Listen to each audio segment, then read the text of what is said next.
रमेश नाम का एक बहुत ही गरीब लड़का अपनी बूढ़ी माँ के साथ रहता था। वह बिरयानी बेचकर अपना और अपनी बूढ़ी माँ का गुजारा जैसे तैसे करके बड़ी ही मुश्किल से अपना जीवन चला रहा था, क्योंकि उसके पास बिरयानी बनाने का बड़ा बर्तन नहीं था और ना ही उसके पास इतने पैसे होते थे जिससे वो अधिक सामान ही खरीद सके, जिसकी वजह से उसे और उसकी माँ को काफी कठिनाइयों का सामना करना पड़ता था। एक दिन की बात है, सुबह का समय था। वह बिरयानी बेचने के लिए निकल ही रहा था कि तभी उसके घर के बाहर साहूकार आकर चिल्लाने लगता है। रमेश, ओ रमेश, कहाँ मर गया? बाहर निकल। साहूकार जी, आप बताइए कैसे आना हुआ।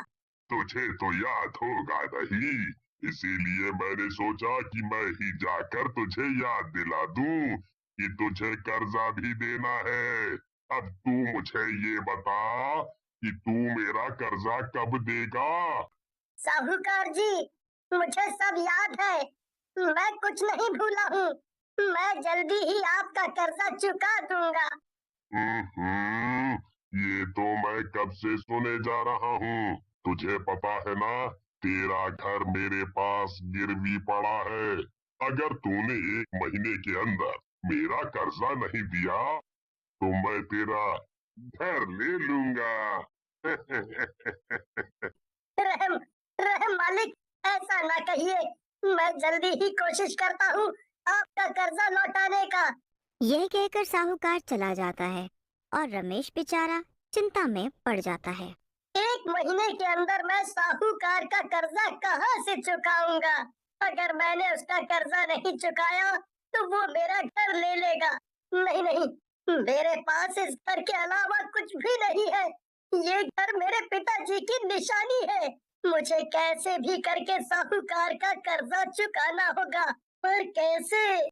साहूकार के जाने के बाद रमेश भी बिरयानी बेचने चला जाता है और चौराहे पे जाकर बिरयानी बेचने लगता है। दोपहर तक वह सारी बिरयानी बेचकर खत्म कर देता है। आज भी थोड़ी बहुत ही कमाई हो पाई थी, जिसकी वजह से वो बेहद परेशान हो जाता है।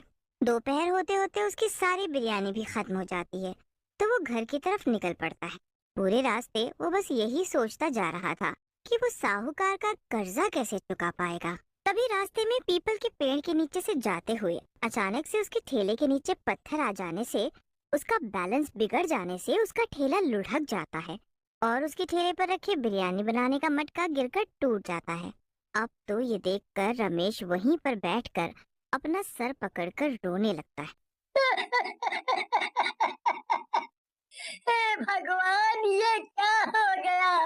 मेरी बिरयानी बनाने का मटका टूट गया। अब मैं बिरयानी किस पे बनाऊंगा? और मेरे पास इतने भी पैसे नहीं है जिससे मैं दूसरा मटका खरीद सकूं। रमेश साहूकार के कर्जे की वजह से पहले से ही दुखी था। अब तो उसका मटका भी फूट गया। मटका फूटने से वो और भी ज्यादा दुखी हो जाता है। ये सब सोचकर वो रोने लगता है। तभी उसकी नजर पेड़ के नीचे रखे मटके पर पड़ती है। मटका? ये मटका किसका हो सकता है? किसी का भी हो, मुझे उससे क्या? कम से कम अब मुझे मटका तो नहीं खरीदना पड़ेगा।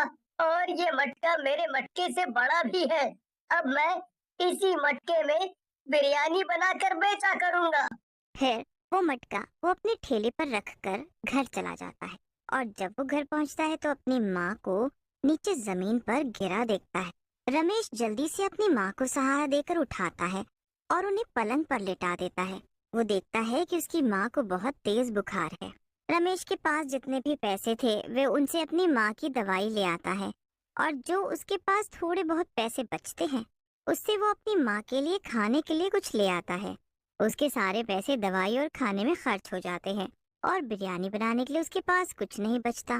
फिर वो बिना कुछ खाए ऐसे ही खाली पेट सो जाता है और फिर जैसे ही आधी रात होती है उस मटके से कुछ भूतिया आवाजें आने लगती हैं, जिसकी वजह से उसकी नींद खुल जाती है। रमेश चारों तरफ देखता है पर उसे कोई नजर नहीं आता। वो फिर से चादर ओढ़कर सो जाता है। तभी कुछ देर बाद ही उस मटके से फिर से वही भूतिया आवाजें सुनाई देने लगती हैं, मगर इस बार वो बुरी तरह डर जाता है। रमेश डरते हुए चारों तरफ देखता है पर उसे कोई नजर नहीं आता। तभी वो देखता है कि वो आवाज उस मटके से आ रही है, तो वो डरते हुए उस मटके के पास जाता है। तो उसके जाते ही उस मटके से आवाजें आनी मैंने अपने कानों से सुना।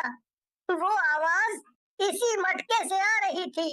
रमेश को कुछ समझ नहीं आ रहा था कि ये सब हो क्या रहा है, और फिर जाकर वो सो जाता है। तभी उस मटके से एक भयानक भूत निकलकर बाहर आता है और डरावनी हंसी हंसने लगता है। फिर वो बिरयानी बनाने का सामान तैयार करके उस मटके में बिरयानी बनाने लगता है। मक्के में बनी बिरयानी जो कोई भी खाएगा वो बस खाता ही रह जाएगा। क्या खुशबू है, अब आएगा मजा मेरे मटके में बनी बिरयानी खाने वाले लोगों को। बिरयानी की खुशबू लेने के बाद वो भूत हंसने लगता है और फिर सुबह होने से पहले वो उस मटके में वापस घुस जाता है। और जैसे ही सुबह होती है, रमेश उठ जाता है और वो देखता है कि चूल्हे पर मटका रखा हुआ है। ये देखकर वो सोचने लगता है, चूल्हे पर मटका किसने रखा होगा? माँ की तो तबीयत खराब है, फिर माँ तो चूल्हे पर मटका नहीं रख सकती। फिर ये मटका चूल्हे पर आया कैसे? रमेश को कुछ समझ नहीं आता और वो चूल्हे से मटका उतारने के लिए जाता है तो मटके में बिरयानी देखकर हैरान रह जाता है। बिरयानी है? पर मटका तो बिल्कुल खाली था। फिर मटके में बिरयानी आई कहाँ से? और इस बिरयानी की खुशबू तो बड़ी ही अच्छी आ रही है। सही है, अब मैं इसे जल्दी से चौराहे पर बेचने चला जाता हूँ। फिर रमेश मटका बिरयानी को अपने ठेले पर रख उसे चौराहे पर बेचने चला जाता है और ठेला खड़ा करके वो बिरयानी बेचने लगता है। उसकी मटका बिरयानी की खुशबू चारों तरफ फैलने लगती है, जिससे आसपास के सभी लोग मटका बिरयानी की खुशबू से उसके ठेले के पास आ जाते हैं। क्या बात है रमेश भैया, आज तुम्हारी बिरयानी की खुशबू तो बड़ी ही अच्छी लग रही है। ये सुनकर रमेश खुश हो जाता है। फिर रमेश सभी लोगों को अपनी मटका बिरयानी खिलाने लगता है। उसकी मटका बिरयानी खाते ही सभी लोग खुश हो जाते हैं। वाह, क्या स्वाद है! आज से पहले हमने ऐसी मटका बिरयानी कभी नहीं खाई।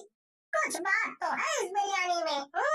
इसी तरह रमेश के ठेले पर और भी आदमी बिरयानी खाने आ जाते हैं और उसकी मटका बिरयानी खाने लगते हैं। जो भी मटका बिरयानी खाता है उसकी तारीफ किए बगैर नहीं रहता। और इसी तरह शाम होने से पहले ही उसकी सारी मटका बिरयानी खत्म हो जाती है और उसकी कमाई भी अधिक होती है, जिससे वो बड़ा ही खुश होता है। फिर रमेश जल्दी से ठेला लेकर घर आ जाता है। रमेश को खुश होते देख उसकी माँ भी खुश होती है। उन दोनों को खुश देख वो भूत भी बहुत खुश होता है। फिर रमेश और उसकी माँ दोनों खाना खाकर सो जाते हैं और फिर आधी रात के बाद वो भूत फिर से आता है और मटका में बिरयानी बनाने में लग जाता है। और फिर जब उसकी मटका बिरयानी बनकर तैयार हो जाती है तो वो अपने जादू से उसमें खुशबू डाल देता है और उसकी खुशबू सूंघने लगता है। और फिर जैसे ही सुबह होने वाली होती है, फिर सुबह होने से पहले ही वो भूत मटके में घुस जाता है। और जब रमेश सोकर उठता है तो आज भी वो चूल्हे पर मटके को रखा हुआ देखकर हैरान होता है। फिर रमेश अपनी माँ के पास जाकर पूछता है, माँ, क्या चूल्हे पर तुमने मटका रखा है? नहीं तो, मैंने तो नहीं रखा चूल्हे पर मटका। उसकी माँ भी जब मटके को चूल्हे पर रखा हुआ देखती है तो वो भी हैरान हो जाती है। फिर रमेश और उसकी माँ दोनों मटके के पास जाते हैं तो और भी ज्यादा हैरान हो जाते हैं। उसे और उसकी माँ को कुछ समझ में नहीं आता और फिर रमेश चौराहे पर जाकर ठेला खड़ा कर बिरयानी बेचने लगता है। उसकी मटका बिरयानी की खुशबू से आज पहले से भी ज्यादा लोगों की भीड़ इकट्ठा हो जाती है और उसे बिरयानी की लोग मांग करने लगते हैं। देखते ही देखते उसकी सारी बिरयानी बिक जाती है और आज उसकी पहले से भी ज्यादा कमाई होती है। फिर रमेश अपना ठेला लेकर घर चला जाता है। फिर जैसे ही रात होती है, रमेश और उसकी माँ दोनों खाना खाकर सो जाते हैं। लेकिन रमेश नहीं सोता, वो सोने का नाटक करने लगता है। तभी जैसे ही रात होती है तो वो भूत मटके से बाहर आता है और हंसने लगता है। उसे मटके से बाहर आता देख रमेश बुरी तरह डर जाता है। तभी वो भूत मटका बिरयानी तैयार करके बनाने लगता है और जब वो बन जाती है तो वो उसमें अपनी जादू से खुशबू डालने लगता है। तभी वो भूत रमेश को देख लेता है। अच्छा, तो तुमने मुझे देख लिया। अब मैं यहाँ नहीं रुक सकता। वैसे भी अब मेरे जाने का समय आ गया है, मुझे जाना होगा। धन्यवाद भूत जी, जो आपने मेरी इतनी मदद की। फिर एक तेज सी रोशनी आती है और वो भूत उसमें गायब हो जाता है और उसे मुक्ति मिल जाती है।